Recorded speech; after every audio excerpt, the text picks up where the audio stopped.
शिवलीला अमृताच्या पहिल्या अध्यायात शिवनामाचा आणि भोळ्या शंकराच्या अथांग कृपेचा महिमा सांगितला आहे. अभिषेक करताना पिंडीवर जल, दूध आणि भस्म अर्पण करताना एक गोष्ट कायम आठवते. शिवशंभू हा अत्यंत भोळा आहे. त्याला प्रसन्न करायला कोणत्याही मोठ्या किंवा महागड्या वस्तूंची अजिबात गरज नसते.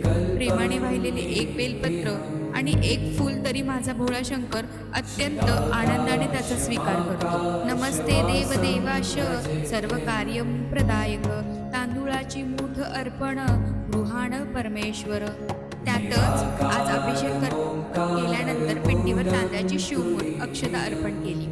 अक्षत म्हणजे ज्याच्या कधी क्षय होत नाही. महादेवाला वाहिलेल्या तांदळाची मूठ आपल्या घरात धन, धान्य आणि समृद्धीचा अक्षय प्रवाह घेऊन येते आणि मनाला गाढ शांतता मिळते.